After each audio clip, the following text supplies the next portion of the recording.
Hello, good morning. Thank you for coming. I want to thank Daniela, Jean, Monica, Peter, and all the rest of the tireless staff members at the Freud Museum here for this really wonderful conference. I've been excited about it for a really long time, and I'm glad it's finally here. I'm happy today to introduce our two panelists. First, Pina Antinucci is a fellow of the BPAS and full member of the IPA. She trained and worked in London for many years in private practice and institutional settings. Anna Freud Center. I'm pleased to say. Yes, that was next. Yes. She worked for 10 years at the Anna Freud Center, where she ran parent-toddler groups and worked as part of the preschool family service. Contemporaneously, she taught psychoanalytic theories of child development at University College London. She was on the directory of consultants at the London Clinic of Psychoanalysis as well. Pina presently lives in Milan, where she works with adults. She also works remotely with patients and teaches and supervises in Britain, China, and the US. Pina is on the editorial boards of the International Journal of Psychoanalysis and the Psychoanalytic Quarterly.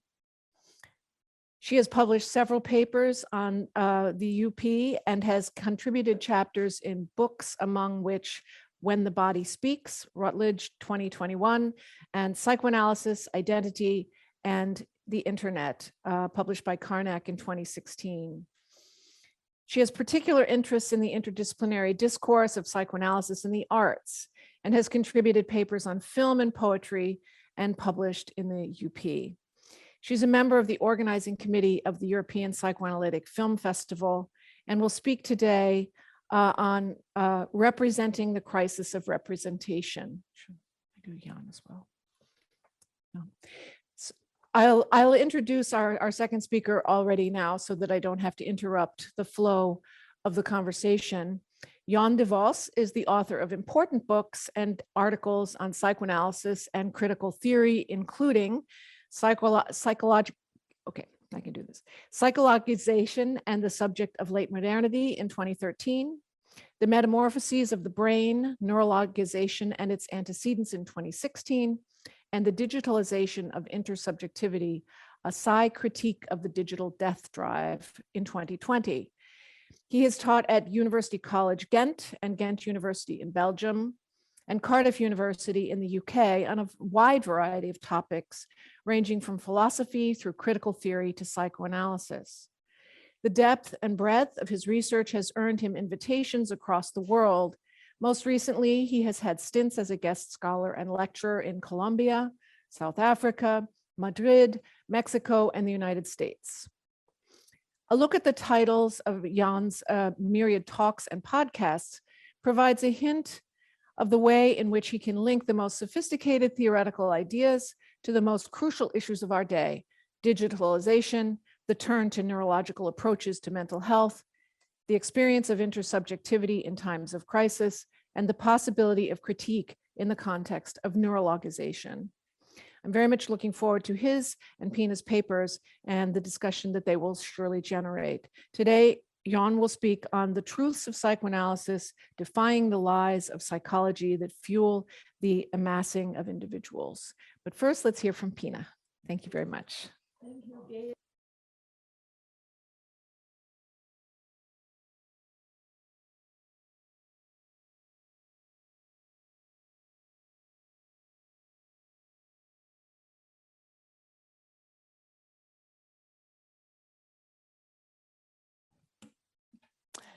After so many months of dark death drive.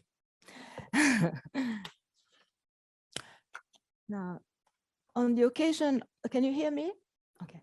On the occasion of the centenary of publication, Amassing Psychologie inscribes in this symbolically significant location a home for psychoanalysis, a lieu de mémoire, and a place for remembrance, in the twofold meanings of performing the work of memory and instituting membership to the psychoanalytic culture in the name of the Father. These gestures to the fraternal identification with the dead father, this is a quote from Perelberg, who differentiates the dead father, symbolic, from the murdered father. So the dead father establishes a symbolic authority over a metaphorical jurisdiction guaranteed by law and language. In glossing Mass and Psychologia, I'm mindful of Calvino, who considered classics the texts that engender revisitations and the work of rereading, with the aim of expanding and furthering their resonance and meanings. In this sense, this text harking back to Totem and Taboo and foreshadowing civilization and its discontents, institutes an anthropologically informed psychoanalytic discourse, which provides the theoretical scaffolding to think about subjectivities embedded in history rather than prehistory, where identification with its varieties and trajectories is a pivotal concept to examine the psychic structuring of the world of cultural objects. Thus, I propose a structural interpretation of the three texts to render the transitional work of bridging internal and external realities. As Freud himself suggests, individual and group psychology are two vertices to investigate the same phenomena from complementary perspectives. And I quote from Freud: "It's true that individual psychology is concerned with the individual man and explores the paths by which he seeks satisfaction for his instinctual impulses, but only rarely and under certain exceptional conditions is individual psychology in a position to disregard the relations of the individual to others." End of quote. How can we think of the socially inflected ideals, conflicts, desires, anxieties, defenses? That is, how culture is preconsciously and unconsciously deposited through syntonic and or sanctioned modalities and objects of identification. Winnicott's notion of transitional space of culture proves heuristically judicious because he construes it as the space we inhabit, where we find and create objects in developmental continuity with its infantile precursor and the quintessentially paradoxical location wherein me and non-me coexist. Now we come to identification and in a digital culture. A consistent concern with the complex vicissitudes of identification features in Freud's work since his studies on hysteria, even earlier. Increasingly gains significance as not merely, and I quote, one psychical mechanism among others, but the operation itself whereby the human subject is constituted. End of quote from Laplanche and Pontalis. Fil rouge of the conceptualizations of identification is how the subject deals with losses, whether signified as object losses or loss of self, as for instance, loss of appetite.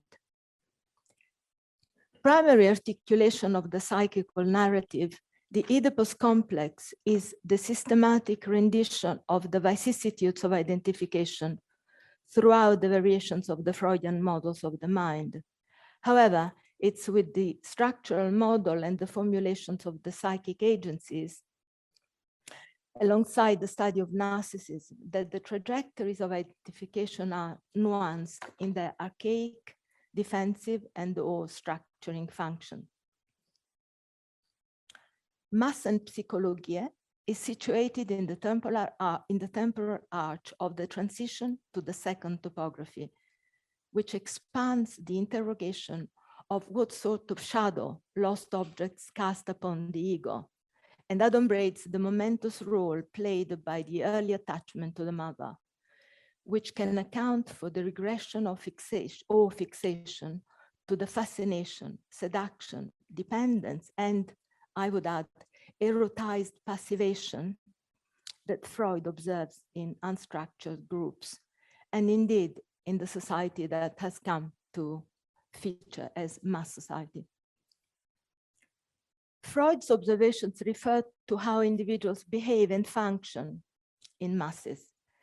They project both their lost narcissism in the form of ego ideal and superego. They regress formally and topically when they think per images, and above all, the employment of secondary and primary identifications provides the vertex to begin to think about cross-identifications. If there is such a thing as a group of two, the group mentality is constructed to be an unconscious assemblage of the psyche that permits to hypothesize what goes on intrapsychically, intersubjectively, and transgenerationally. That's already anticipated by Jeanne yesterday in her introduction. In 1921, Freud was still unaware of the significance of the infant's pre-Oedipal attachment to the mother, and in that early bond that imbues primary identification with its jouissance for mother and baby alike. Consequently, the undifferentiated nucleus in each of us pertains to the unconscious primordial group mentality informed by those early traces. And perhaps mass and psychologia can also be seen as foreshadowing the psychic functioning of the group of two constituted by mother and baby, especially from the perspective of primary identification, as will be expanded by Winnicott beyond Bleger and Ogden. Thus, epistemologically contoured, the concept of identity has increasingly received psychoanalytic attention, seemingly due to the task of formulating diagnostics and treatment adequate to the clinical presentation of contemporary malaise, often clustered under the umbrella of the failure of the subjectivizing process or disturbance of identity. Thus conceptualized as a process, the work of identity can best be described by the preposition between. And here I quote the Italian analyst Russo. Between the inside and the outside, between the individual and the collective, between the same and the other. In this transient space-time, the work of identity consistently takes place. End of quote.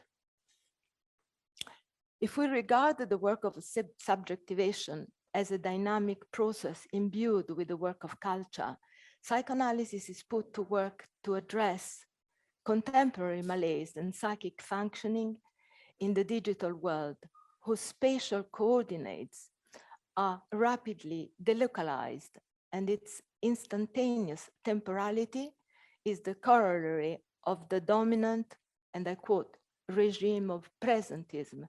This is from the French historian Hartog.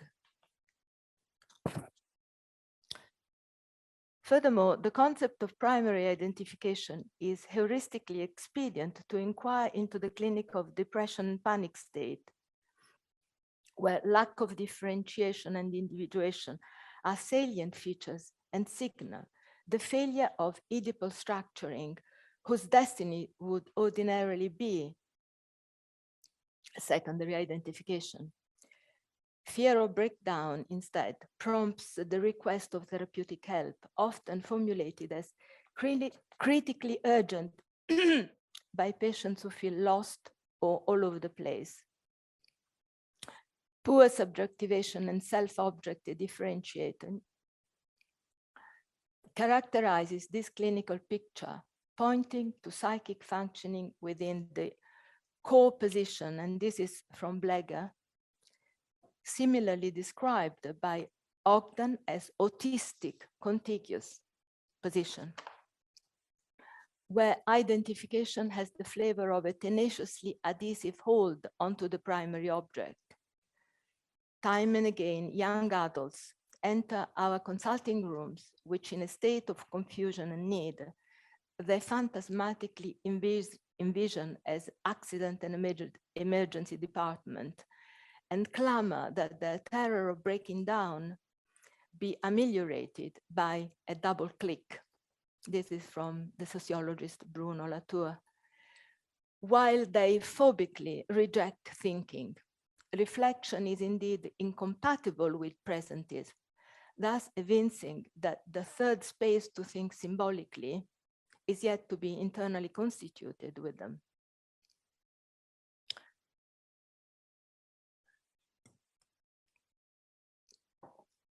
Winnicott judiciously interpolates the attribute maternal between primary and identification to address the foundational contribution of the mother's care as synthetic functioning that the baby soon begins to internalize as she or he emerges from the symbiotic unit. And it is predicated upon the mother's somatopsychic responsiveness to her infant's need and relies on her capacity to identify with the baby that she in turn identifies with her infantile self.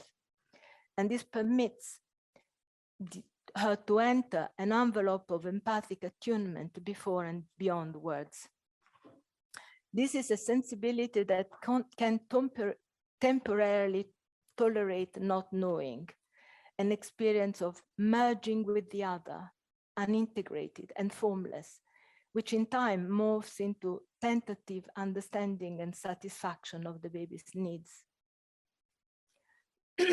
Laplanche speaks of the mother's seduction through ministering body care to her newborn, thereby inaugurating the general anthropological situation and initiation of psychic birth. The word seduction addresses the exchange of pleasurable amorous gaze of the beginnings, but also broadly delineates and signifies the sphere of intimacy, which always alludes to something more, further, namely the unconsciously codified trace, which sources all experiences of intimacy. My engagement as a teacher, thanks, Danielle, with the practice of infant observation has recently alerted me to the ubiquitous presence of electronic devices which speak for an increasingly extensive recourse to applications entrusted to provide ready-made solutions to parental anxieties and desires. Mothers seek from the ever-present iPhones swift answers to when and how to feed the babies, when to put them to sleep, introduce and enforce tummy time for their physical well-being, in spite of the vehement protests that they managed infants manifest, and they clearly dislike it. And this seems to be across the board from Australia to England. Tummy time is a no-no, and yet it must be done. The categorical imperative requires submission. The all-knowing device is entrusted to deliver an ideal mother-baby image sourced in the woman's self-idealization, whilst in the affectively embodied encounter, the screen is positioned between mother and baby in lieu of a permeable, intrapsychic, and intersubjective contact barrier. Ultimately, Ultimately, it serves as a defensive screen that protects her from the emotional impact of the infantile helplessness in herself, roused by her infant. But from the baby's vertex, who and what is the omniscient, all-powerful object, always already there? The device is presented rather than represented, thereby introducing an early triangulation with a disembodied entity that both assuages the mother's anxiety and signifies her desire. Will it be constructed après coup as a prosthetic phallic quality of the mother and the radical repudiation of her femaleness, that very form of being that Winnicott locates in the psyche of both sexes, and he calls it pure femaleness. This is similar to what Freud had hypothesized as the horror of passivity vis-a-vis the all-powerful maternal imago that constitutes the bedrock of the psyche. And will the early triangulation promote in the infant the identification with the phallicness lodged in a dissociated silo, in permanent disjunction with the pure femaleness of being? To further the psychoanalytic interrogation moving towards infantile sexuality, how do babies translate the enigma of the idiosyncratic digital object of the parent's desire that allays all anxieties? And what is the psychic status and place of that, and I quote, other of the object, from Green, when it is a technological implement? Most significantly, how and where do infants position themselves in the mother's or father's erotics when triangulated by a screen? Some feminist and cultural studies suggest that digital objects are psychically processed as enigmatic and captured by the sexual, albeit differently from analogs. The echoes of this formulation in the analyst Stephen Hartman's writings, who postulates that the unconscious being a system open to external influences, analogic and digital objects are introjected and influence each other, both in structure and content.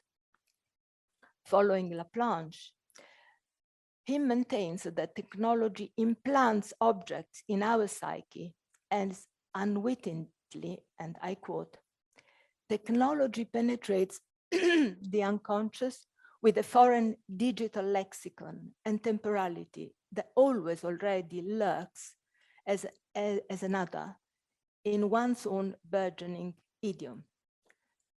Thus, nascent cyber objects trade among erotic objects, carrying with them inherited enigmas of their technological birth.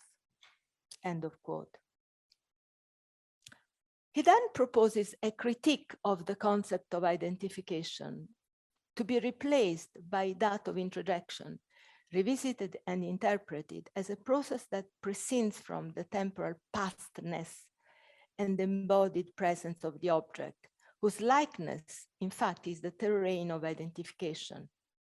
It would appear that different objects are introjected like separate dialects, but it's not clear to me whether and in what context they might interact and commingle, or whether the diverse lexicon requires different translation codes and follow different routes.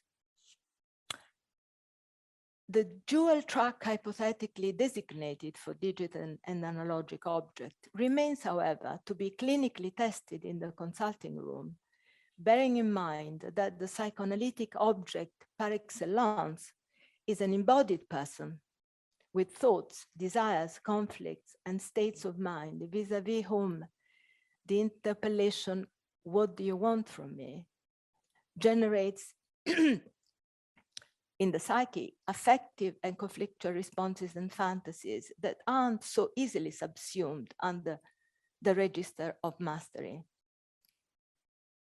Furthermore, questions concerning development, internalization, introjection, and identification with enigmatic devices have implications for the study of the ever-increasing clinical phenomena of, for instance, autistic states or desubjectivation and disturbance of identities, evincing that object relationships, if never properly structured, cannot be mourned or pave the way to secondary identification. A discourse on the origin of psychic life posits primary or narcissistic identification with the loving mother as a foundational form for later development of object relationships, and hence the grounding of a sound ontological ecology where psyche soma come into being as a unit. it's axiomatic that if the amorous mutual gaze is absent, no object can be lost or renounced. Rather, the fixity of the ideal and the promise of losslessness. That's a quote from Jacob. I will come back to her later. This promise takes its place as illusory creation outside the psychic field. But when encountering the brittle subjectivity exposed to the fascination of self-fashioned illusions, the psychoanalyst remit consists primarily in instantiating the possibility of thinking, thereby introducing differences: inner and outer reality, fantasy, dreams, daydreams, self-object. Now I have a section on the crisis or demise of the symbolic order. Clinical thought is underpinned by the concept of Kulturarbeit, often implicitly so, however. But this is important to contextualize generalized forms of malaise. Freud based the work of culture on the repression of drive satisfaction. Each generation accomplishes and unconsciously transmits to the next in forms of ego, ideal, and superego. Now, renunciation is a crucial concept. I will skip a little bit of this section, but renunciation is essential. At present, we witness a crisis of the symbolic pact between generations and failure of the work of culture, which rather promotes ideals of a triumphant individual, master of his or her world, and above all, well adjusted in as much as he or she expunges any trace of vulnerability, neediness, and suffering. Its corollary is a crisis of investment on representativity and representational procedures within the body politic and the internal world alike, due to the faltering acquisition of symbolic thinking. The technological turn has contributed to fashion a cultural environment whose mandate is to perform according to the phallic on and off logic of operational machinery. And this is probably speaks to Gail, because the cri de coeur concerning the crisis of representation also comes from allied humanistic disciplines, which connotes the present as a culture of trauma, marked by the wound inflicted to the symbolic order by massive exterminations and genocides, which remain unmourned and therefore impact on the collective memory and the very possibility of symbolically representing the unlanguaged. So renunciation, mourning, and elaboration of loss, I think, are central to our psychoanalytic project. Amber Jacobs proposes a psychosocial analysis of our technologically informed imaginary.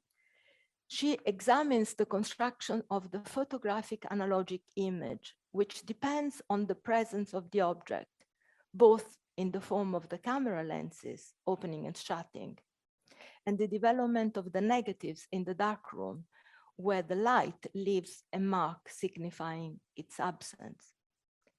Conversely, the digital image has no reference to material presence due to its pixelated existence. Jacob bases on her analysis of digital production a critique of psychoanalytic, she calls it naval logic, founded on the presence of the object to be represented once it has been lost.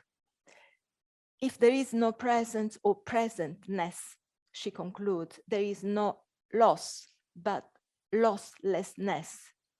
Therefore, psychoanalysis, with its conceptual armamentarium of primal sin and mourning work, is, according to her, an obsolete conceptual apparatus. However, she dutifully engages with the psychoanalytic discourse, when she avows that one part of our mind still works analogically. Hence, an open multidisciplinary conversation is to be promoted, where she suggests that psychoanalysis no longer be concerned with questions of origins. When faced with the digital native's quest, quote, who and what am I? Who and what will I be? However, pastness is the temporality expunged by this very logic, because the object's presence, rather than a real event, is a construction of the work of memory and unconscious fantasy in the complex temporality of the après-coup in analysis. So there is an overall symbolic impoverishment in the world at large. Moreover, deleting history from the register of temporalities does not exempt the subject from the need to inscribe their biography into a narrative of origins, even when parentage is replaced by parthenogenesis.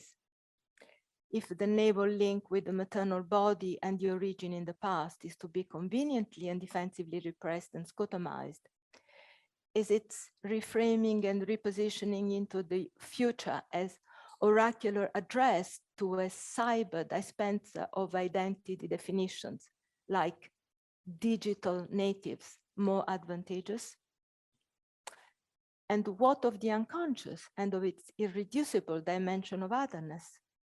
In the unconsciously powdered ontological narrative, the object's presence or absence makes a difference, and so to psychic functioning, suffering.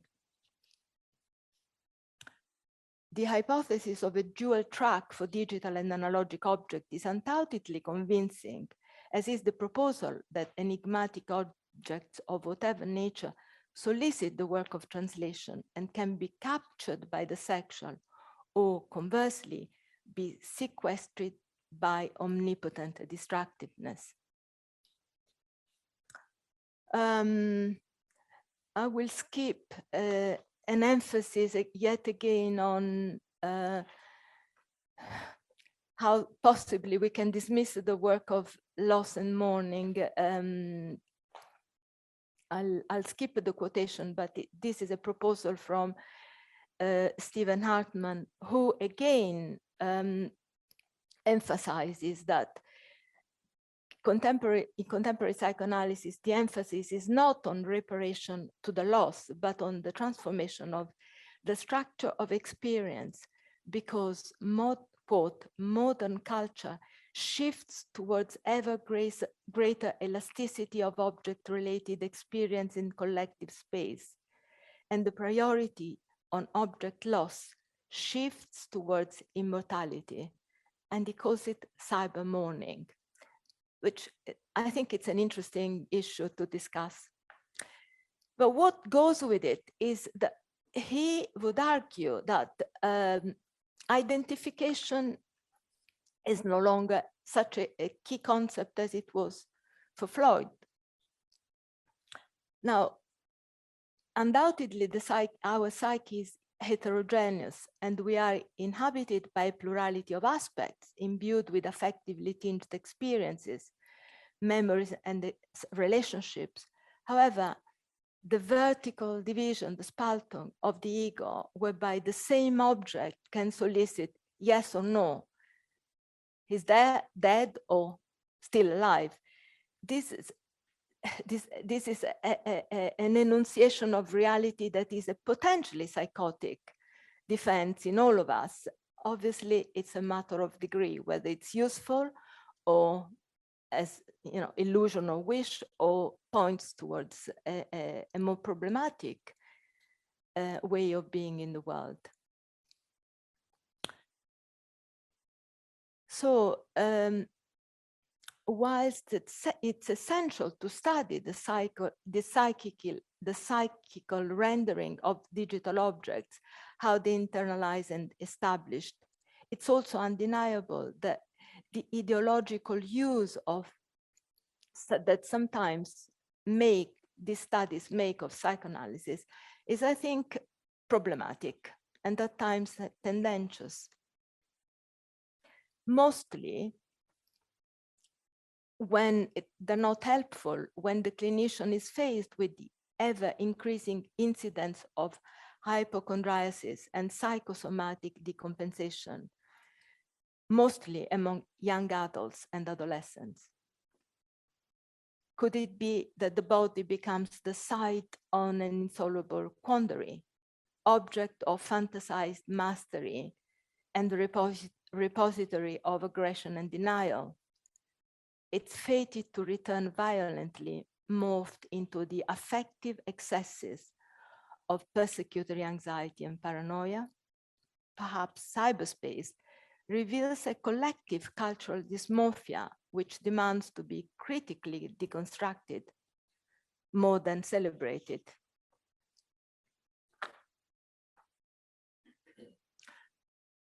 An outlook on the informatic civilization imbued with the faltering symbolic guarantor and values, norms, and ideals, reliable enough to be internalized, raises questions pertaining to the trajectories of internalization of devices, big data, and related cultural ideals.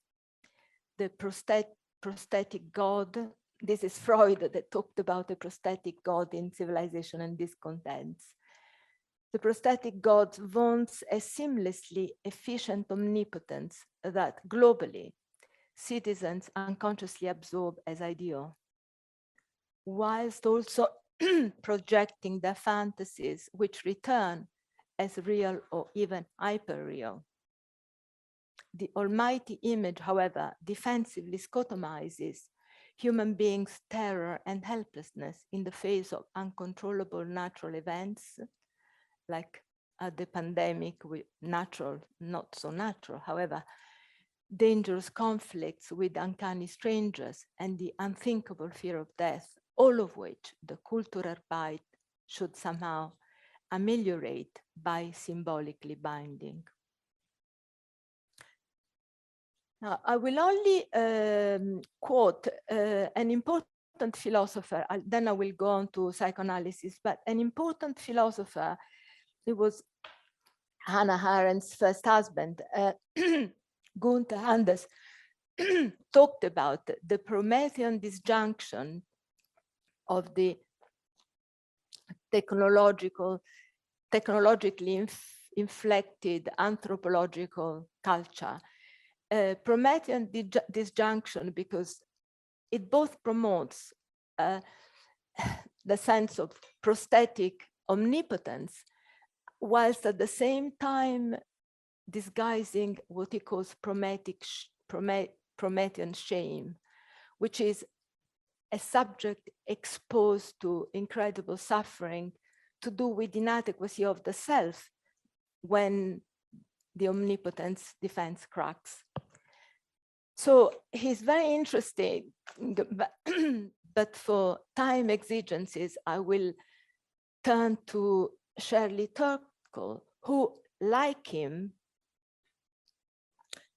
aims to deconstruct the teleological myth of an ethically neutral progress when she writes, technologies are never just tools. They cause us to see ourselves and our world differently, being evocative objects. Now, evocative object is an important concept by the psychoanalyst Bolas. And they reprise, Shirley reprises this concept when she addresses objects that exist in the cultural world and are fitting to articulate our personal idiom, so for personal use. Now, catching the drift of my young patient's narrative, I certainly can witness their attempt to construct the interactive identities through the creation of a multitude of selves to stage plays of anticipation of movement towards relationships with objects, initially in cyber-transitional space, which, however, can also defensively become a sidereal site inhabited by simulacra where to abscond and not wishing to be found. And at this point, obviously, what makes a difference is if the person brings their predicament into analysis. Because if it's not timely caught by the therapeutic couch, might the young subject sojourn in an anxiety-ridden locality of the autistic contiguous position, using the object, which grounds him or her primarily in sensuous mode of intermittent and interacting existence?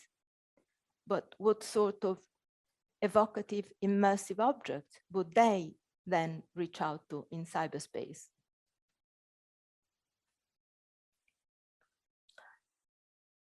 I will now relate a brief clinical vignette to illustrate all this. But first of all, I want to remind you of Jacob's concept of a celestial world of losslessness, because I think it speaks to all, and whether it's across the generation, it makes a difference, the way in which the young adult deals with loss and renunciation. This is a view from the analytic room, from a first-year university student that aptly epitomizes the cyber-inflected normalization of a mode of functioning which denies generational and sexual differences, with the attendant confusion that exposes the problematic of the demise of the symbolic structure and the gender and the malaise that it engenders. The safe and familiar world of Eloisa's childhood crumbled just as she was looking forward to going to university, when her father announced that he would be leaving home because he'd fallen in love with another woman. Her mother reacted with stupefied paralysis and became severely depressed, whilst she and her brother, younger brother, had to learn overnight how to manage the household. Eloisa expressed her hurt and rage by repudiating a father whom she refused to see. She felt disorientated and uncertain because she'd lost her position as her father's favorite in fantasy, now that she'd become aware of a rival. An outlet for her anger and intimately revengeful wish to humiliate her father became available when her parents asked her to act as the intermediary. Thus, she intimated that her father should renounce his affair and return to his wife. However, during the summer holiday, Eloisa's symptomatology began to interfere with her psychosomatic well-being and capacity to attend to her academic work. And thereupon she consulted with me. In my consulting room, I saw a very anxious, sad, lost, and somewhat rigid young woman who could not settle into her new life at university and make new friends, but neither could she return home, which had become the location of a shambolic paternal crisis. And as a solution to her predicament, she found the possibility of filling up her time with obsessive ideas and reiterated accesses to Facebook to check what her father was up to, because he featured among her Facebook friends. Surreptitiously, through her father's account, Eloisa accessed his lover's profile and discovered that the aging gentleman, who had sworn he would break off the liaison with his young mistress, by the way, she was slightly older, belonged to the daughter's generation, really. But in reality, he was lying. The photos her rival posted on Facebook, in fact, together with her engaged status, became for Eloisa the testimonial evidence that her father's word was but a lie speech, and that he was the cavalier manufacturer of fake news. Some parental authority, he had been exposed. Furthermore, and unexpectedly, her repressed fantasy of being the Oedipal victor had violently, overwhelmingly surfaced through the undoing of repression, and she was profoundly troubled and confused. At this stage, our work essentially aimed at addressing her confusion, thereby disentangling her unconscious fantasies from the reality of her father's affair, whose return of the repressed were we witnessing. The generational asymmetry was driving Eloisa to distraction. If this was a psychic area dominated by unstructured unconscious material, it could be argued that the analytic process instituted a structuring function, which resulted in a deeply disquieting dream. And I quote a dream. I dreamt that I was in my parents' bed. I'm not sure whether I was a child or my age.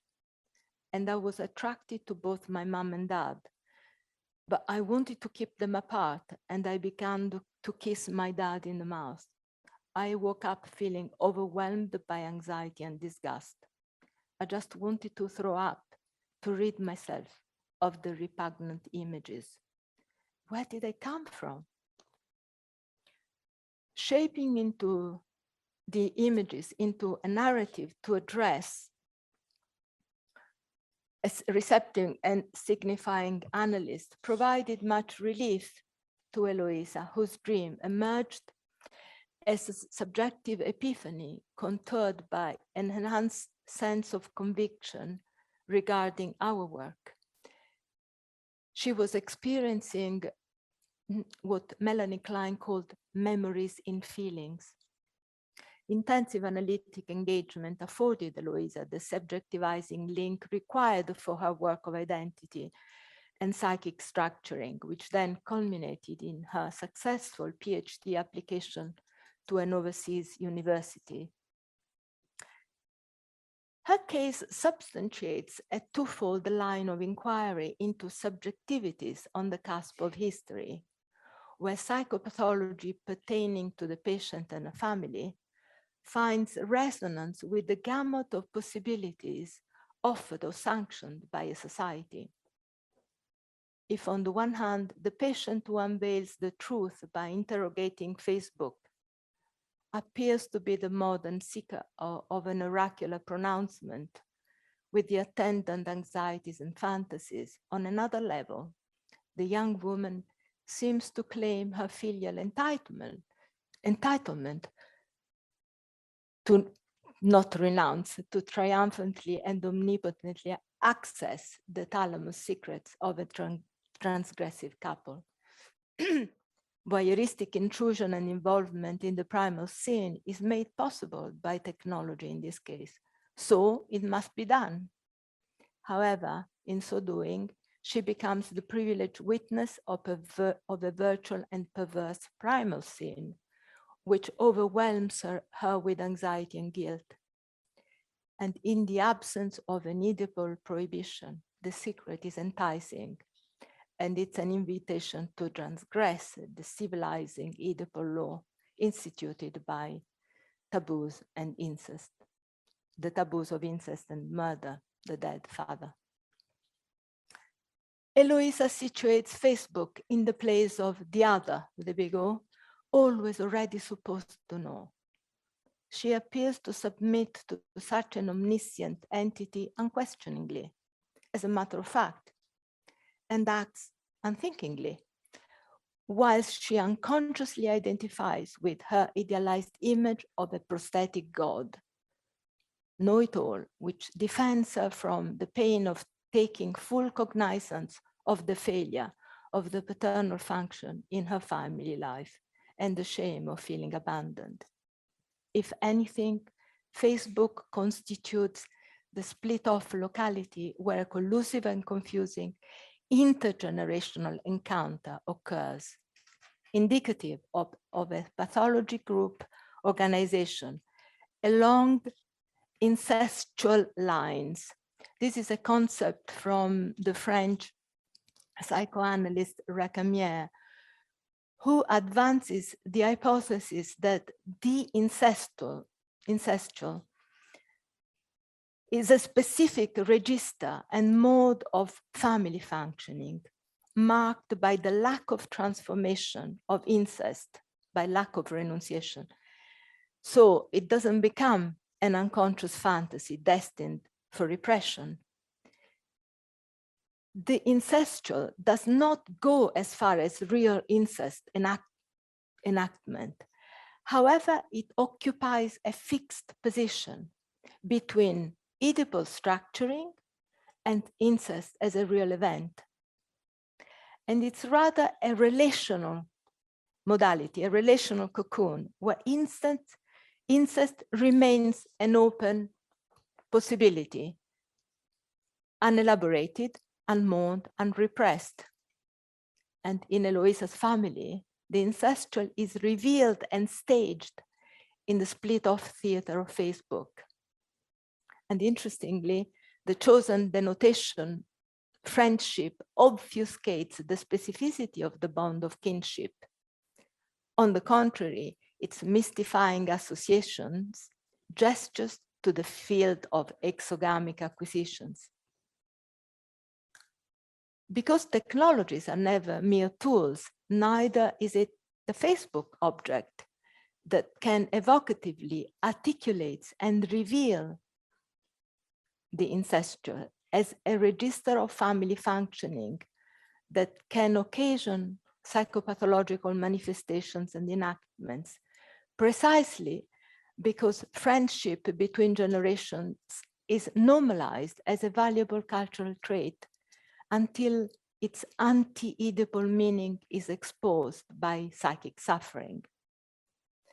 When critically interrogated and interpreted analytically, this normalizing symmetry shows its darker shadow because, and I quote Racamier, when Oedipus is well established, there is no place for the incestual. We must also remember that the Oedipus complex is not a mere complex located in the unconscious. We know that it is an organizer of individual, family, and social life through the provision of structure and perspectives. The Oedipus complex takes shape as a perspective between conscious and unconscious, between fantasy and action, like a narrative whose origin is drawn on the twofold evidence, conscious and unconscious, individual and family. Twofold evidence of the difference between the sexes and generations. Do I have 2 more minutes? Shall we stop here? Yes. I think I've... Thank you very much.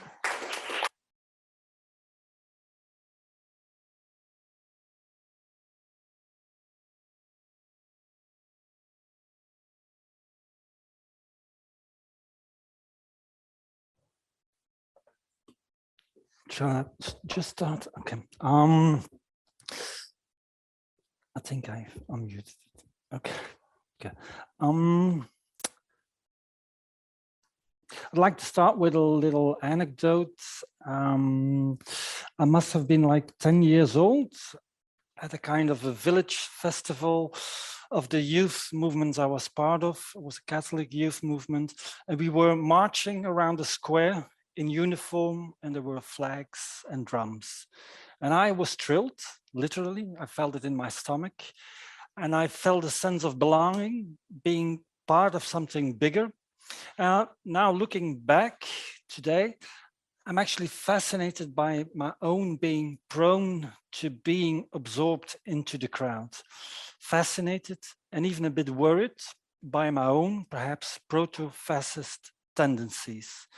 I'm looking back, of course, as someone who has read Sigmund Freud, and I'm a bit puzzled that in my being absorbed in the crowd, there was no leader, not even as such an idea or an ideal with which I could identify. I'm not even sure that there was a lot of horizontal identifications with the other boys involved. So seemingly my being absorbed in the crowd, thrilled, and actually knowing that I was thrilled, was a solipsistic event, is seen without a leader and actually without many horizontal bonds. Now, how to make sense of this? To make clear, I'm a Freudian, and actually I would argue that we are all Freudians, even those who are not here, the cognitive psychologists, the analytic philosophers, only they are Freudian, but they do not know that they are Freudians. But that's another story. So hence, as a Freudian, the thing not to do is to try to read in the leader, to read in the horizontal bonds in every social relation, but rather to ask, if we don't see them, where have the leader, where have the horizontal bonds gone to, or where will they eventually pop up? And maybe here a quick reference to Jacques Lacan could help. I'm a Lacanian, and this is where I would not say that everyone is a Lacanian. I think being Lacanian is a choice, but that's yet another story I won't go into. So anyway, when for Freud, the figure of the leader cannot be exceeded, this is precisely what Jacques Lacan wants to defy. And maybe starting from the innovative move of Freud's Massen psychology and Ich-Analyse, in a nutshell, is that there is no such thing as an individual psychology. So the idea of the Oedipus complex already indicates that subjectivity is always intertangled with sociality. Now, one could even claim that subjectivity is always tied to mass psychology. And this is where for Freud, the figure of the leader, which he then connects to the Urvater of totem and taboo, cannot be circumvented. So Lacan, acknowledging all this, nonetheless tried to think the becoming of subjectivity and intersubjectivity beyond the figure of the father.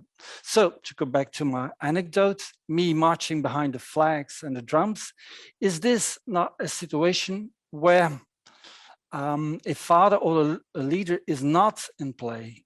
Or is this a situation where eventually a leader could step in to guide and also to unite the agglomerated individuals? So is this a variant of Freud's initial scheme that the leader would step in a second time after the gathering of the individuals?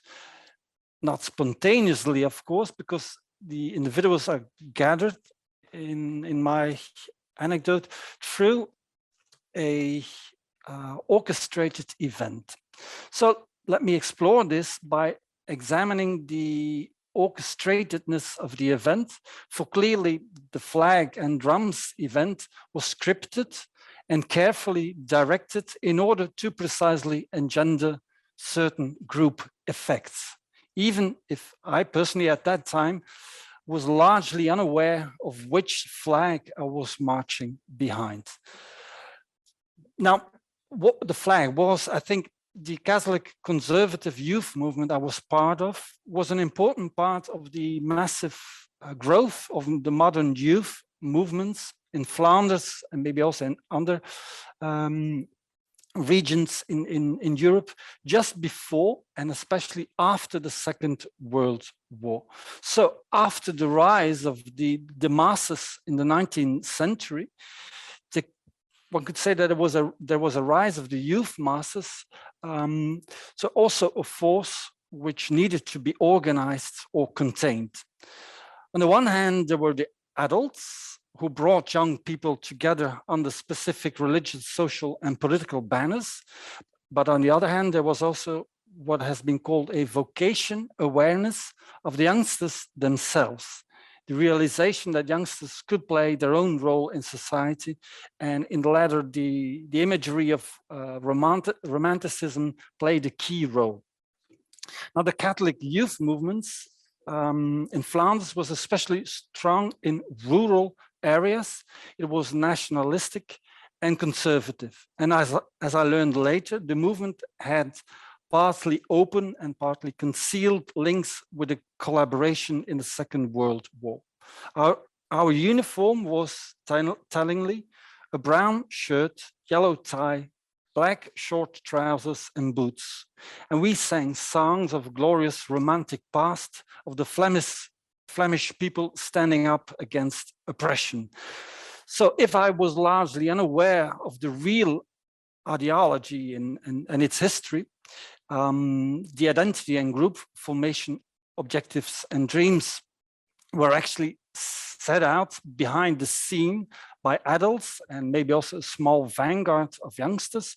Nonetheless, there is this manifest content in the drums and flags event and in the songs that we sang. So this, I think, I responded to the mythology of heroism in the latter. So there, I think there is a double background of my solipsistic being absorbed, my being thrilled.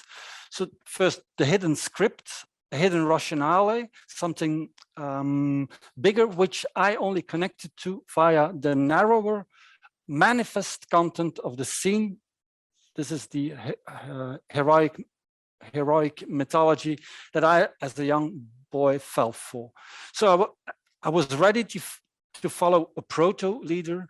I was absorbed by a proto-ideal through which I formed proto-identifications with my fellow brothers. Now, from here, I think that there are two paths possible. The one would be to look into the fantasies and mythologies offered to us, the boys, and try to discern the Oedipal and Ur-father themes there. But I could also explore the role of what I would call the little leaders who actually set up the scene. For our purposes, I think the latter path could be more important. So those little leaders had a clear agenda. They wanted us to form group on the base of our uniforms, the marching, the drums, the flags, and the songs, as if they were social engineers, knowing what is needed to induce a being absorbed feeling in the crowd. So either knowingly, that is leaning on psychology or even perhaps on psychoanalysis, or doing this intuitively. And here I could already proceed to the theme announced in the argument of this conference, and more in particular of this session. Today's massive media transformation, the digital change of the structures of public space. Do we not have, in that instance, in the case of social media and stuff like that, also a band of little leaders who set up the scene, orchestrating the event for us to be subjected to? And as such, I have to admit, I've come to hate almost viscerally, I would say, any attempt of any band of little leaders to forge groups, to bring people together under the motto, it's good to form group, under the motto, people need to feel they belong. As such, I dislike any attempt to steer or engender intersubjectivity from the perspective of knowing what people are and what people need. So this struck me actually when I was reading historical works on the youth movements I, as a little boy, was involved with. So the deliberative deployment of strategies to form identities, to forge groups. So the choice for uniforms, the military inspired rituals, the imagery surrounding all that. So, but if this, what I would call psychosocial engineering, was still underpinned by ideological and political motives, then what I, above all, take issue with is the kind of psychosocial engineering done by supposedly non-ideological motives. So when it's informed by humanist ideals and so-called scientific insights. So this is where I think today in various environments in the youth movements or in schools or other settings, workspaces, where events are set up under the banner of science and especially of psychology, saying it's good for people, for young people to bond, to get together.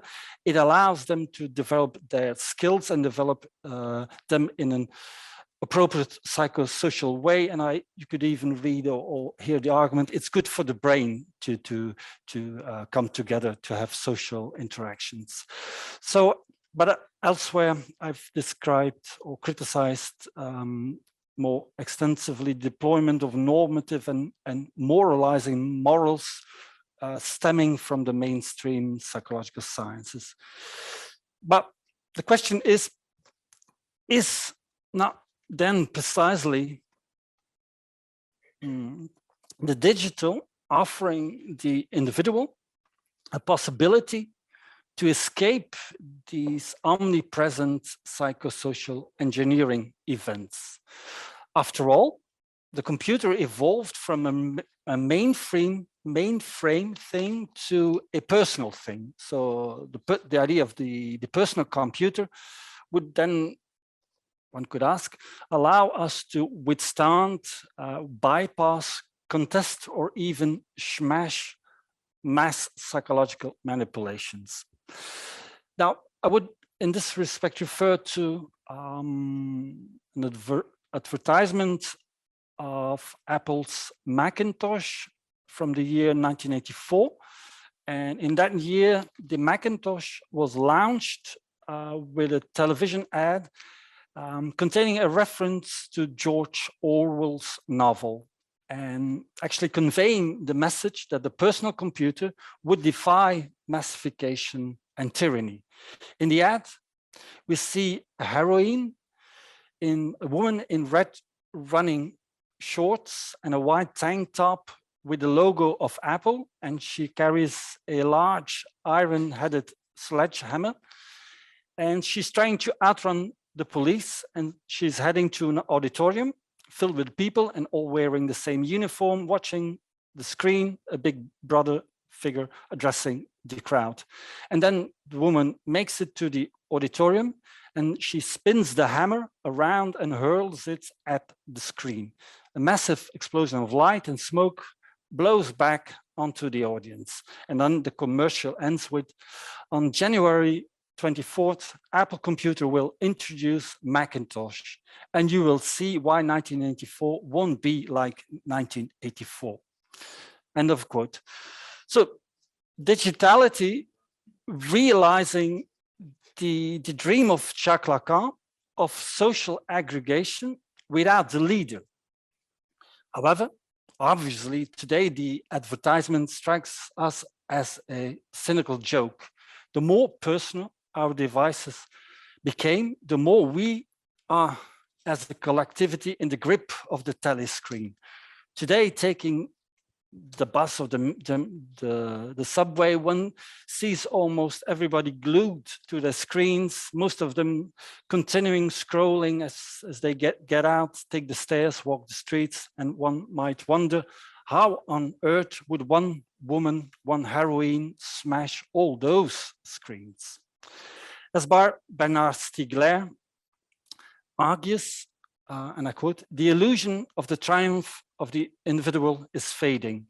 Far from being characterized by the domination of individualism, this epoch turns out to be one of the herd becoming of behavior and the generalized loss of individuation." End of quote. Now, I would rephrase this. We are not allowed to subjectivize, and precisely there, arguably, socialization is blocked too. That is, in order to connect us, and through connecting us, they isolate us, condemning us to solipsism. And from there, we are aggregated into the mass, into the herd. So the suffocation of the subjective is equally also the suffocating of the social. However, is it here that we, or better, it's here, I think, that we as psychoanalysts should proceed very carefully. For if we think that we, with our psychoanalytic models and theories, can explain the vicissitudes of subjectivity and intersubjectivity when they enter the digital, we should first and foremost notice that the housing of subjectivity in the digital is done on the base of mainstream psychological models and theories. That is, we should not fail to notice the psychologizing backbone of the social media. For example, the command, share what you are thinking and how you feel, is actually managed by algorithms that are based on mainstream psychological theories on what thinking is, what emotions are, what presence is. So it should come to no surprise to know that Mark Zuckerberg of Facebook and the new company Meta, he did a double major in computer science and psychology. He once said that social media, and I quote, is as much psychology and sociology as it is technology. So my counter argument for those who say that the internet is where a lot of psychology can be extracted from is the internet and social media as such is where a lot of psychology is put into. So how should we then psychoanalysis deal with this? For arguably the psychological models of the human being underpinning the algorithms are not ours. Our understanding of the subjective and the intersubjective is far removed from the current hegemonic depictions of the human being, the cognitive, behavioristic, neurobiological reductions of the human being. So if you would allow me to go a bit faster, if I argue that it are the lies of psychology, the misconceptions of psychology that structure the digital scene, then a central question is, how then does this function? How can a theory that actually misunderstands subjectivity be so successful in capturing the attention of people, guide and steer their behavior and desires, aggregate them and amass the people? Now, one way to understand this is as follows. When one could argue that psychology is actually very weak when it comes to tell us what a human being is actually about, this weakness harnesses a different power, that of making us comply with the categories of psychology, especially in the digital, where social media imposes upon us certain pre-configured modes of being, certain prefabricated modes of presenting ourselves. Think of the emoticons, and certain pre-configured modes of being with others. It's here that we are enforced to take upon us psychologized modes of intersubjectivity. The avatars and the virtual environments that await us are actually pre-formatted via psychology, and in this way are the new straitjackets of subjectivity. But we need to take this argument yet one step further. And it is that the lies of psychology, one could argue, work that well insofar as it is the truth of psychoanalysis which is still structuring the situation. So psychology in the digital produces fake subjectivities, whilst in reality we still are split subjects of the unconscious, who in the end produce an array of symptoms when we try to adapt, or when we are enforced to adapt to those fake subjectivities. So Freudians have a critical role, and clearly the role of psychoanalysis has always been of being critical of the mainstream sciences. I think this is also what Freud always did in his trying to oppose and doing something different than psychiatry of his times. So our role today is to step in that path and look for symptomatic manifestations of excesses of this digitalization combined with, I would argue, psychologization. So one issue then that we could look into is how the horizontal amassing of individuals along the profiles provided by psychology, bypassing or doing away with the leader, only prepares us for the return of the little obscene leaders. And to go very fast here, the digital masses, as they are horizontally structured, they crave for leaders. they need leaders. And this is where one could say that that we can see the rise of what Slavoj Žižek has termed the new obscene masters. New obscene masters, just think about Trump, Bolsonaro, Johnson, Putin, and many others. So these obscene father figures, one could argue, are the cursed offspring of a technological system, and let's couple it immediately to a political economical system. They are the cursed offspring of a capitalism that did away or tried to do away with hierarchical structures, culminating in what has been termed digital surveillance capitalism, where digital technology allows for allegedly direct and horizontal social linking. And arguably those, this is why then as a symptom, those obscene father figures step in. But we should not forget that those obscene father figures are actually mirroring those other little father figures I spoke about, the little leaders exemplified by people such as Elon Musk, Mark Zuckerberg, Jeff Bezos, and the others who impose on us their image of the subject and the social, and who, as argued in doing so, rely on the hegemonic psychological models and theories in order to blueprint our digital lives and worlds. Now, from here, I think that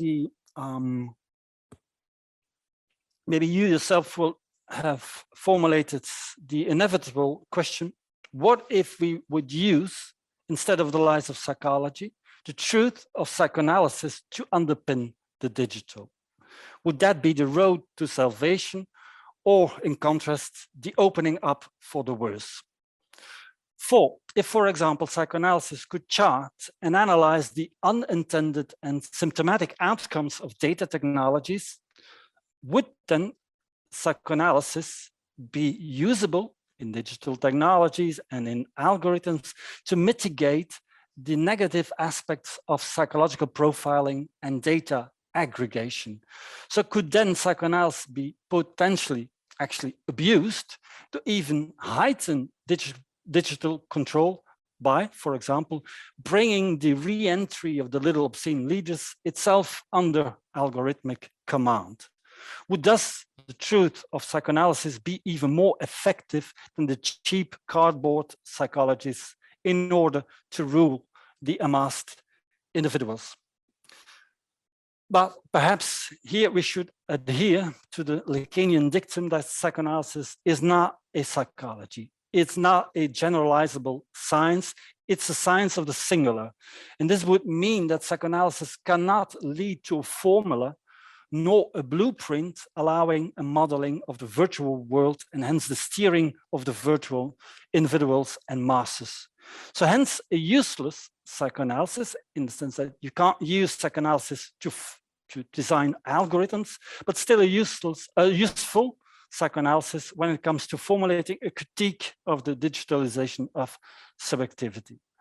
Psychoanalysis thus, as a theory, allowing us to show how the fake psychologies underpinning the algorithmic amassing of peoples unwittingly and unknowingly get caught up in a different logic, which is actually unfathomable, that they cannot conceive in their own models.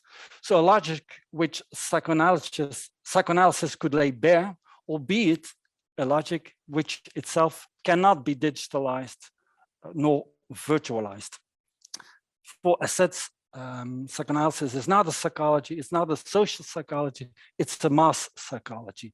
A psychology which in the end envisions the intertangled becoming of subjectivity and intersubjectivity as something which defies the algorithm. But here we might arrive at the decisive issue. What if the digitalized lies of psychology would suffocate the true subject of psychoanalysis? So that is, perhaps we might be mistaken to think that if we all too confidently would rely on the idea of a human being that would always escape digital modeling, creatively finding ways to circumvent, even ways to be subversive. For what if the digital technologies are increasingly apt to incorporate that creativity or even the subversive and feed it back into the digital economy? So this would be not the place where the digital would fully capture the truth of subjectivity, but rather what it would simply make it impossible, leaving the subject no breathing space whatsoever.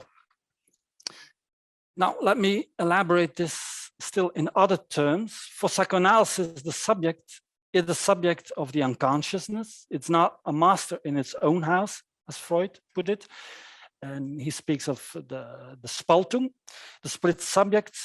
Lacan names it then the barred subject, or as Slavoj Žižek puts it, the subject, and I quote, the subject is a basic constitutive void that drives subjectivation, but which cannot ultimately be filled out by it. So hence, at the base of subjectivity, there is a kind of zero level of subjectivity, a kind of absence of subjectivity. And now I would say that it's precisely this constitutive destitution that arguably the digital and the algorithmic cannot model, as it cannot deal with this zero level of subjectivity. For that would defy the reduction of the subject to metadata and to profiles, which are the base of the aggregating and amassing of individuals in profitable categories. So, but besides of offering no space for this zero level of subjectivity, the digital then, it might also suffocate it. Just consider how in digital culture, being alone is actually made more and more impossible. So if you would decide to go out alone this afternoon and have a coffee or have a beer a bit later in the afternoon, instead of trying to connect to people or feeling embarrassed or a bit awkward of being alone, we take our smartphone and connect to the social networks. So on the one hand, either a minor form of being alone, of this subjective destitution, is avoided or made impossible. And on the other hand, we do not enter the social when we take our phone. We are instead aggregated, amassed in the social network. In the same vein, in the social media injunction, share what you are thinking and how you feel. In that injunction, the ultimate super ego command, we are not allowed to withdraw, and we are also robbed of our not thinking, or from not really knowing what we think, not really knowing what we feel. If not, we are robbed from our not feeling. So our little absences have to be turned into fully emotional presence. For example, in Zuckerberg's new project, which he calls the metaverse, which is supposedly the future of social media. It's based on virtual reality and augmented reality. And he says that in metaverse, and I quote, you'll get to decide when you want to be with other people, when you want to block someone from appearing in your space, or when you want to take a break and teleport to a private bubble to be alone. End of quote. So taking a break, wanting to be alone, will only be possible in the metaverse. So if Zuckerberg, on different occasions, he says metaverse is all about presence, about really feeling truly present and with each other via virtual reality, it's clear that actually metaverse is in the first place will not allow your absence. And here I could refer to Winston Smith of George Orwell's novel 1984. While he could still withdraw, as he found in a corner of his apartment, a secluded little space where the telescreen could not see him, So he had his own private space of absence. In the metaverse, your absence is made impossible so as to fully economize your presence. So when then the Apple's heroine smashed the telescreen, one could argue that the screen fragmented into countless little screens. So the public space of the auditorium in the advertisement, where the people were seated to watch the Big Brother figure on the screen, might eventually have been a space where one still could withdraw, isolate yourself, in order to reflect upon your being absorbed in the crowd, from where you could become conscious of the oppression and actually defy the big leader, or that perhaps is made impossible, since now your absence is under control, or better, it is nullified. Now, to end my talk, I might briefly return to my anecdote of me marching behind the flags and the drums, my being thrilled, feeling, or better, imagining the power of the herd, of the mass. Well, if this still testified of a kind of minimal distance, perhaps a minimal distance allowing both being absorbed as also a chance for becoming conscious of it. Now today, locked into our private screens, in our solipsistic private bubbles, carefully designed by the little digital leaders, this minimal distance risks to be erased fully, so that any chance to set up a leaderless group, or even just to think or imagine a leaderless group, is seriously, if not completely, compromised. So arguably, this digital totalitarianism will not be without its symptoms, leading most probably to even more backlashes and unchecked mass effects, and even more obscene leaders to step in. So I think we should reread again Freud's Massen psychology and try to think about what all is happening. Okay, thank you very much.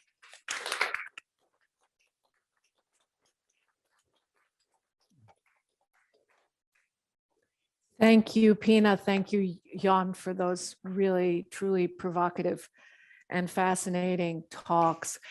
Before opening the discussion with you who are present and you on Zoom, I'd just like to say a very few words in response to the ideas we've been presented with today.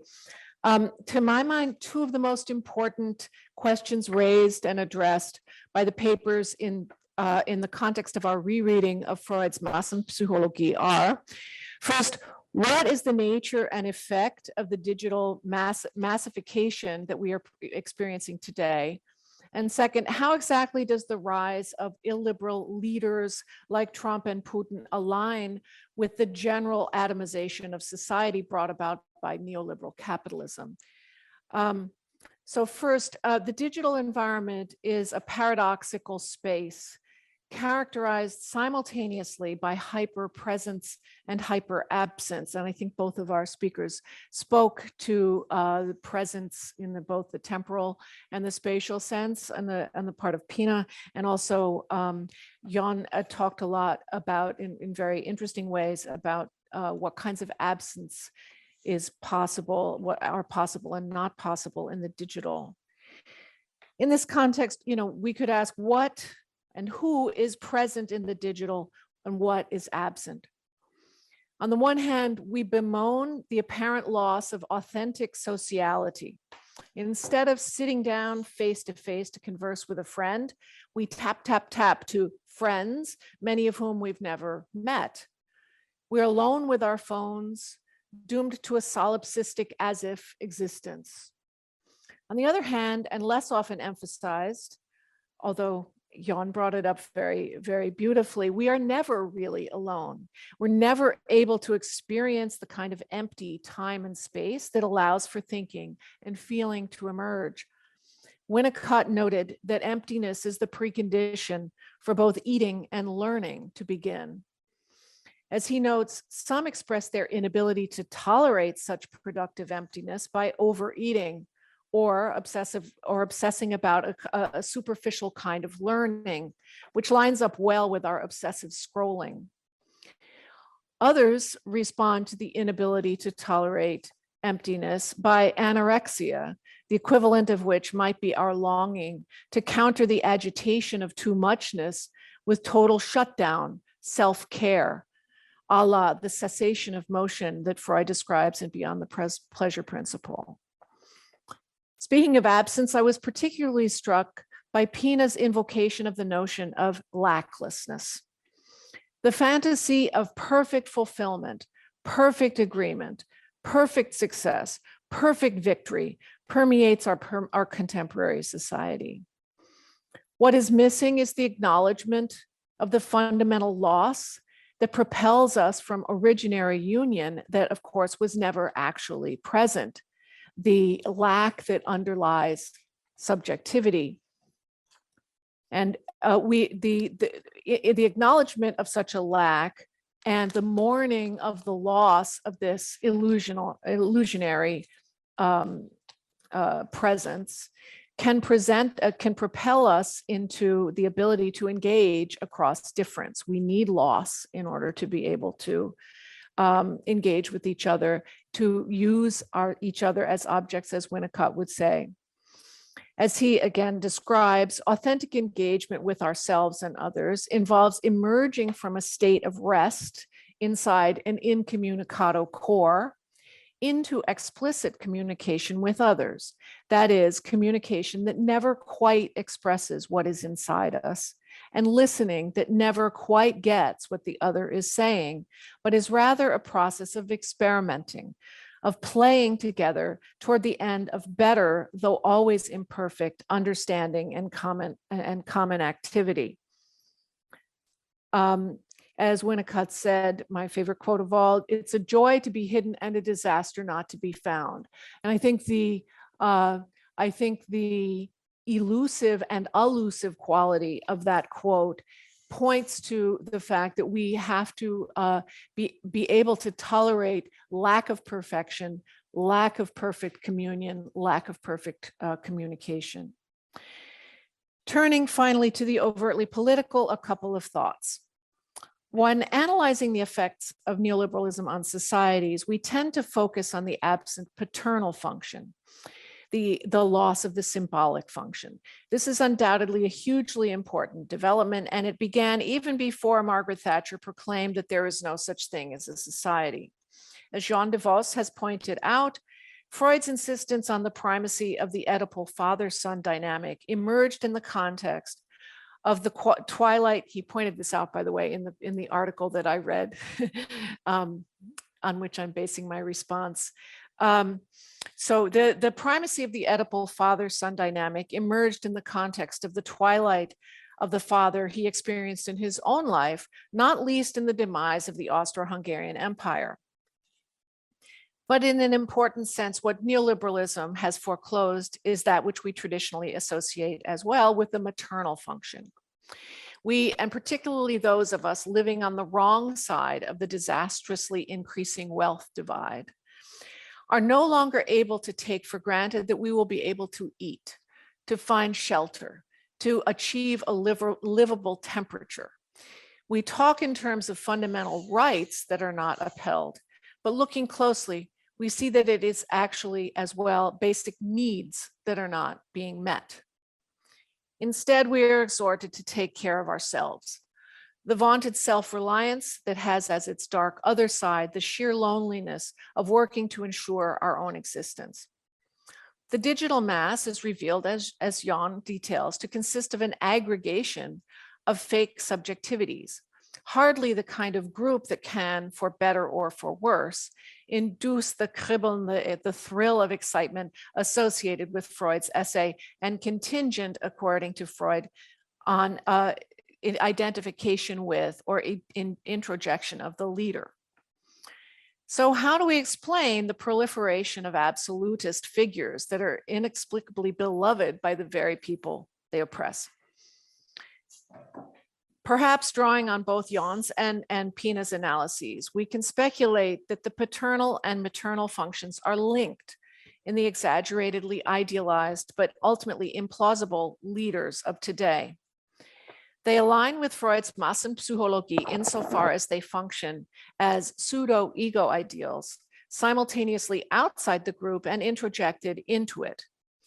As an example, the white working class men in America and elsewhere who are experiencing the inexorable erosion of their ability to pass along their cultural primacy to future generations via the loss of the industrial base that ensured it, do not protest Uber speculators like Trump, but adore him. They fantasize about becoming as rich as he is.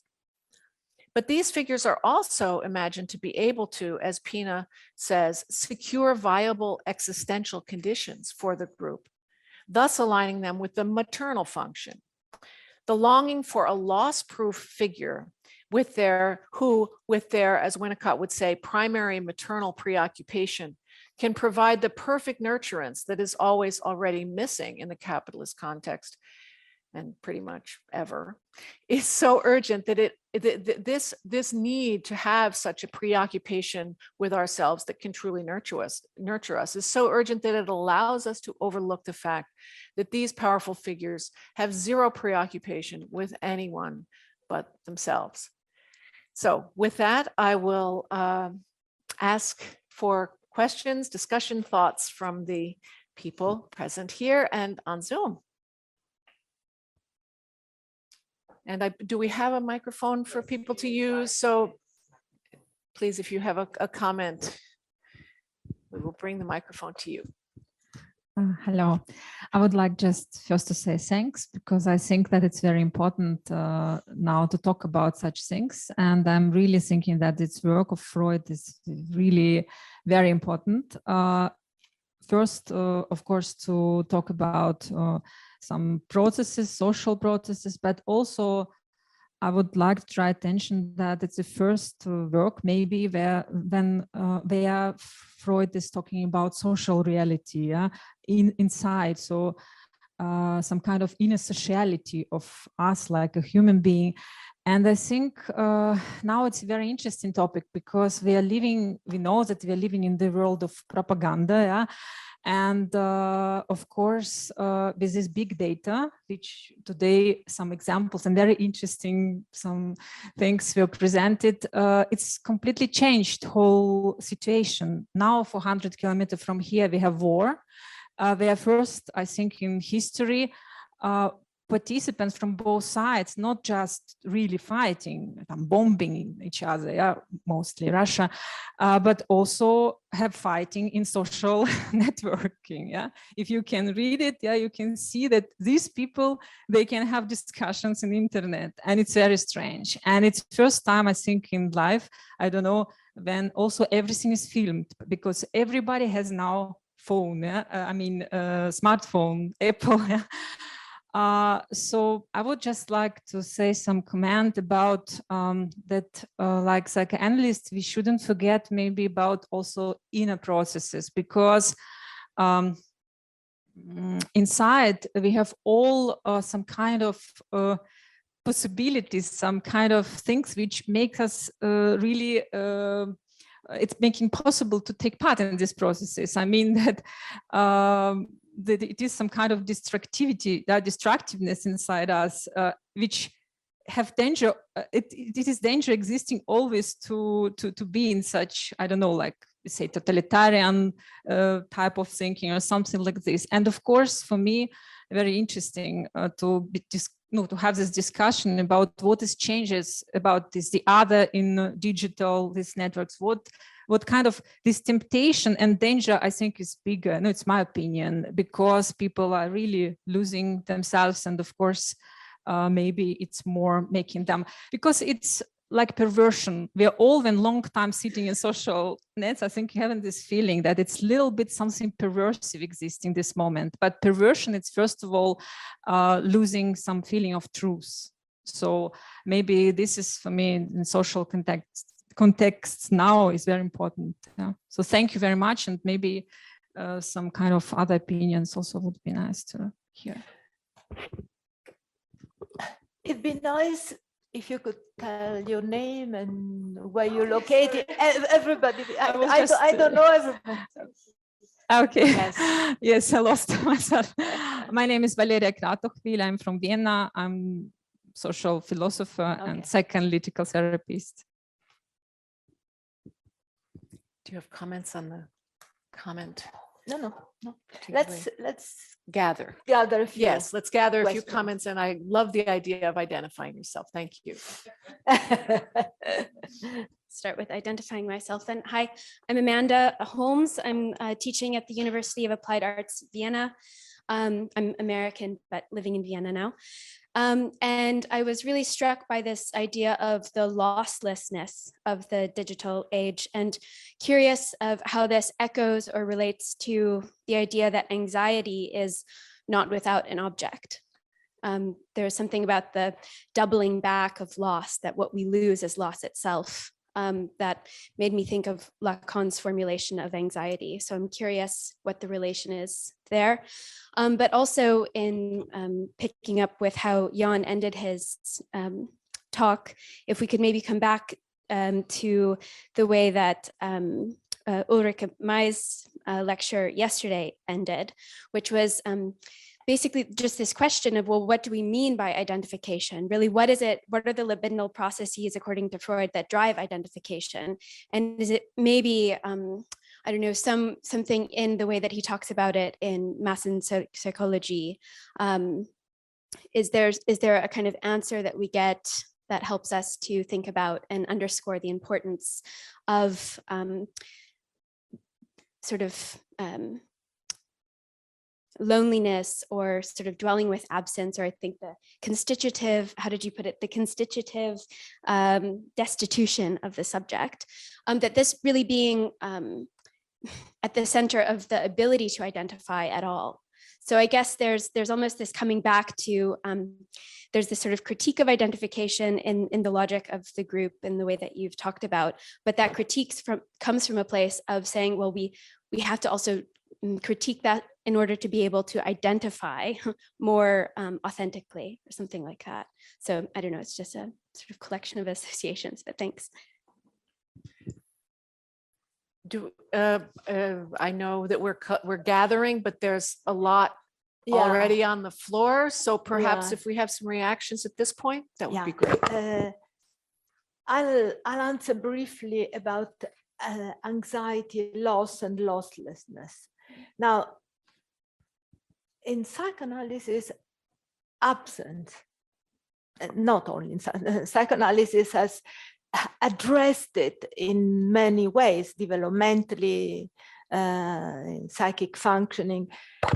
Absence is absolutely essential, starting with mother's absence. Where is she for the baby when she is absent? And the fantasies are, she is with her lover. There is a beautiful concept, the censorship of the lover. So the baby internalizes absence as mother being somewhere else, and that's with the father, with her female partner, whoever, in another place, another time.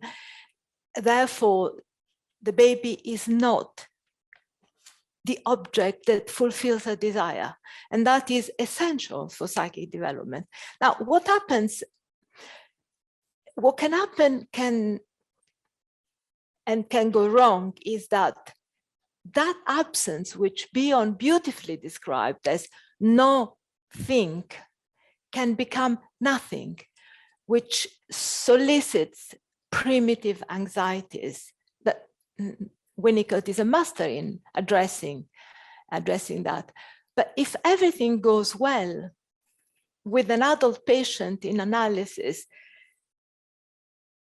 we go back to that site of aloneness and absence to discover that the fantasy of the perfect object, to go back to Gail's point, it is a fantasy and it's a narcissistic creation, not to be confused by the no-think that can provoke thoughts and imagination. If that goes wrong or is not psychically located, so absence becomes, where is the object? My fantasy internally constructs the object on the basis of the monastic traces left by the satisfying experience. But if there is no satisfying experience, then there is nothingness, there is nothing rather than no thing that originates thoughts. Now, that is terribly important because going back to, in a way, Jan's point about the solipsistic or narcissistic positing the object that is not, even if it's a real present object, if it's a narcissistic object, is not neither real nor external. And therefore, what you get in the clinic is the breakdown of yet another disappointment. Even you, this time, I thought this time everything would work, because the even you this time is the discovery of otherness, which becomes the fragmentation, the breaking into pieces of what was the original creation of an object that has not been discovered. So I hope I have followed the complete itinerary from babyhood to discovering. And what you discover is that when you feel alone, the cry in the night, there is really no object, because there has never been that object. But that is what placates the anxiety, because it has to be an internal resource, an internal thought.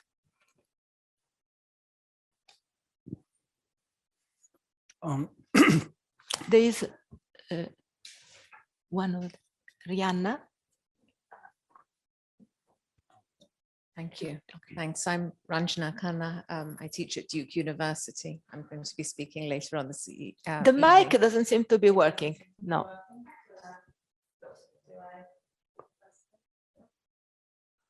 Maybe the battery has gone. It's okay. working. We okay. can. You can hear me now? Okay. All right. I'm Ranjana Khanna. I teach at Duke University in the US. I want to ask a little more about the question of the digital in relation to the analog, and also the obscene masters of our moment, as it were. And to try to, I'm trying to understand this precisely through the relation of presence and absence that you have both so beautifully examined for us. And I want to understand whether the technologies of the digital are different in type or in degree from what we have seen before. I'm a student of literature. I think that as I understand romantic poetry, for example, or even 17th century British poetry, for example, I understand it in terms of the loss of the commons, the idea of a projected commons that was a good, right, when in fact the commons was perhaps not always so good. The development of lyric poetry as about the trope of prosopopeia, or the emergence of a face that is simultaneously absent. So it seems as if in the history of capitalism, as it were, as one sees reflected in the poetic, but also in the legal sphere, there is this attempt to grapple with the articulation of self through presence and absence. Mhm. And so therefore I'm asking whether whether I'm missing something in terms of the question of type or degree that we find in the digital. Thank you very much. Do you want to? Maybe I could start out in my response to first thing that was raised about, and there was this word like the authentic that was mentioned, which I think is as such problematic in the sense that what would be an authentic subjectivity that which wasn't would not be allowed or not made possible in the digital. So this would then induce us into trying to formulate other ways of psychoanalytic informed ways of defining what the authentic subject is. And then we come back to the question, is this modelable? Can this be algorithmicized or not? And so this is the point where I would say I would try to subvert the discussion and say that this is actually where psychoanalysis would actually end up in defining subjectivity as something which in a way can be formalized, but it cannot be calculated. It cannot be digitalized in the sense that you could argue that like the Oedipus complex eventually is about 3 positions, maybe also a 4th position, as Lacan would argue. But eventually, this is very much modelable. You could draw out the positions and then turn it into an algorithm. But eventually, when you go into for example, what Freud in his writing, I think it's entitled Ein Kind wird geschlagen, but the basic fantasy, where eventually this is singular formation of the Oedipus complex, which isn't generalizable, I think, and we're also not but the subject is also not present. It's general. Ein Kind wird geschlagen, so it's not I. And when Freud then tries to reconstruct the different phases in where the fantasy is then put together, he has to suppose a phase which cannot be, which would never was never conscious. It would never be. So it's all about negative.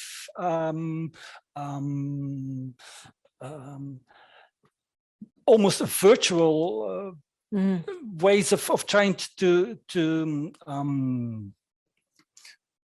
conceive of subjectivity, which I would argue, which is in the end is not. You can't put that into an algorithm. So maybe then to move to the question. The digital and the analog, that and are we really going into a different phase, or is this what we are witnessing? Is this just more of the same, or is it actually really something different? Actually, there are, I think, many ways to approach that, and one of this is that the idea of language, logos, is as such is a digital system. So in the end, the digital, if one would think teleological, is actually since people started to speak, we could not but end up with digital technologies in a way. And one of the interesting things there is that, and that brings in, I think, another aspect is if we look into the early history of, for example, what Alan Turing did and Norbert Wiener, when the so-called founding fathers of digital technologies, that they actually they leaned on Freud, on psychoanalysis, to think about their technology. So this goes a bit against the grain of my thought, but eventually you could see that when they tried to, for example,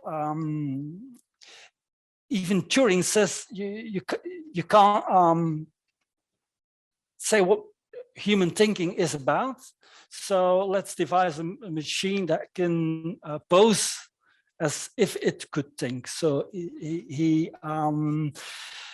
starts out from a really anti-psychological perspective and refers to Freud also, but you could argue that when it comes to actually then design his thinking machine, he resorts, or he glides back into psychologizing notions about the subject. So and then, yeah, of course, the idea if it's eventually a new kinds of subjectivities would pop up, or that a digital would actually lead us to kinds of being that we at this point cannot imagine, and things like that. Well, in a way, I think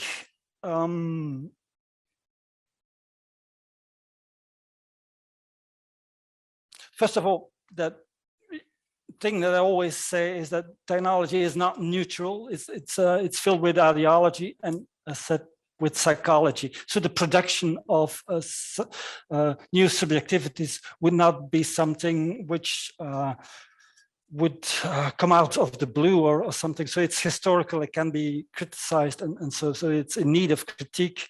But then on the other hand, Lacan also says something about cybernetics and about the machine, and in the way that he describes the machine is that the surplus of meaning only comes in when the machine is stopped or blocked, when the subject outside of the machine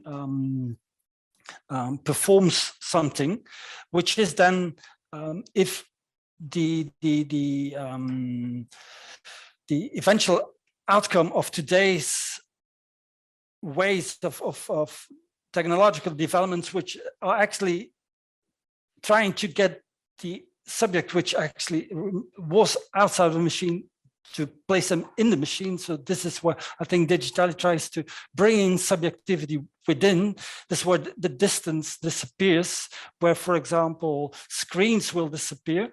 So now we look at screens, but there's still a distance, there's still a point, maybe a zero level of subjectivity from where to look at the screens. But once there will be cortical connections, so this is already the idea with glasses, is to remove the screens. So this is where maybe when you finally incorporate subjectivity in the system, the machine will just block, will stop. Yeah. Daniela, do we have any questions on Zoom? Still some teacher with us and saying thank you and so inspiring and interesting, but no questions. Can I just add a couple of comments to Rihanna? Because I will steer away from the cybernetics, but your issue about what is virtual.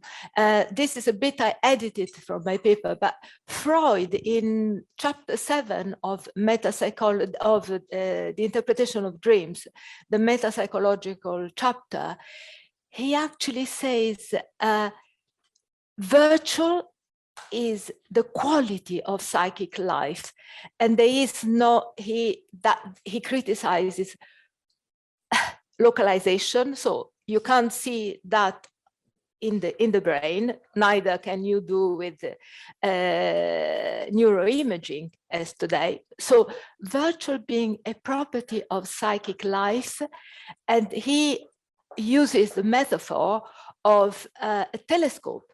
You get the property of the psychic, like focusing two telescopes, so that the image is created by the meta-psychological apparatus. You need a theory that places the possibility of the unconscious as an aspect of psychic life to be able to then see the emergence of it. So, and that is what Winnicott then will develop as a potential, in the sense of the opening where formlessness, unknown, toleration of what is not already there, could be a subjective position waiting for that fantasy, thought, or creation, whatever, to emerge from the space, which isn't nothing or absence or lack, but space. So you do need a theoretical framework to address that potential subjectivity.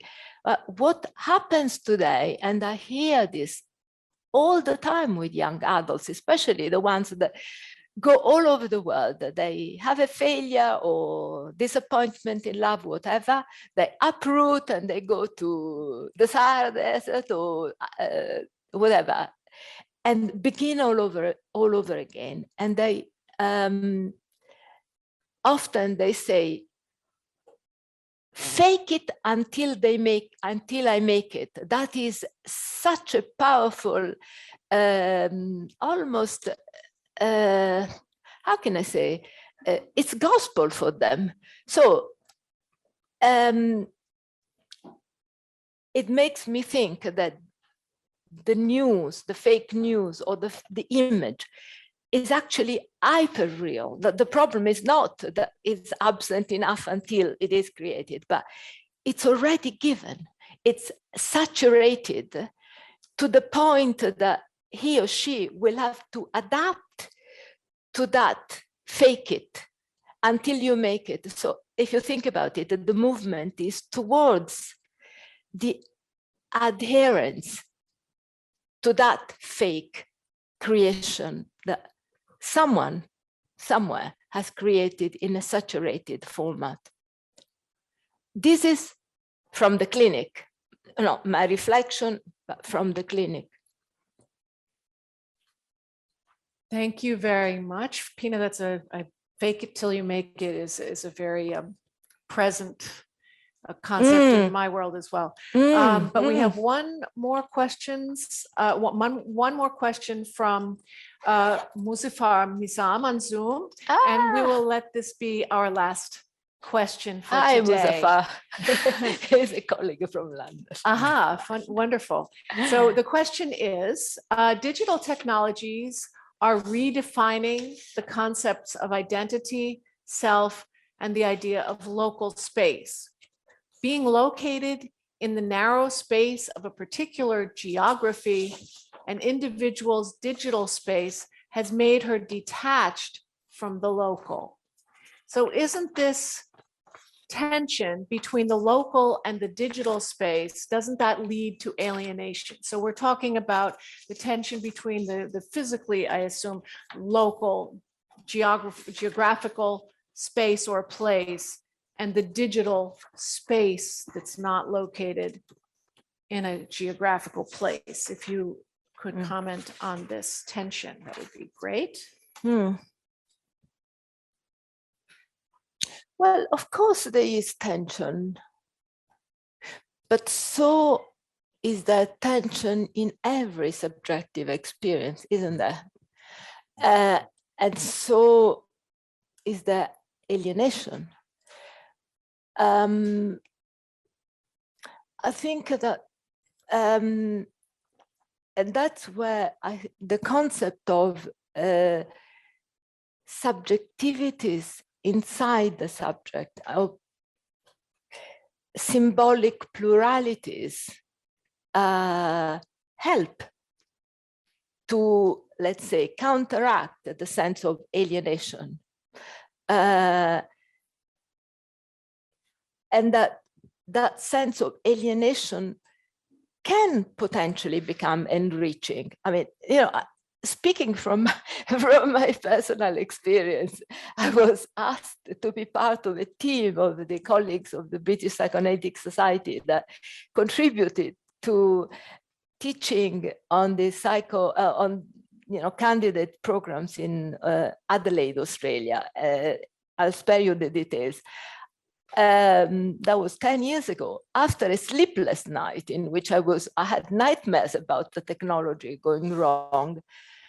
It has been such an important experience for me because it helped me to differentiate the screen function, defensive screen function that can exist in the subject, like Daniela showed us, in presence, in embodied presence, when there is defense from intimacy, from the possibility of being intimate, even with people that, you know, yesterday I met Jeanne for the first time. We've been virtual friends for a year. So the potential to have a dialogue with others and can then be incorporated as an enrichment rather than alienation is in tension with the possibility of splitting off and existing only on the screen. I mean, I'm here embodied today. That's as an example. So the potential that can at times develop into reality, or whether that remains a silo, that I think is an important question. So thank you all for coming, for your attention, for your questions and comments, and enjoy the beautiful day. Thank you.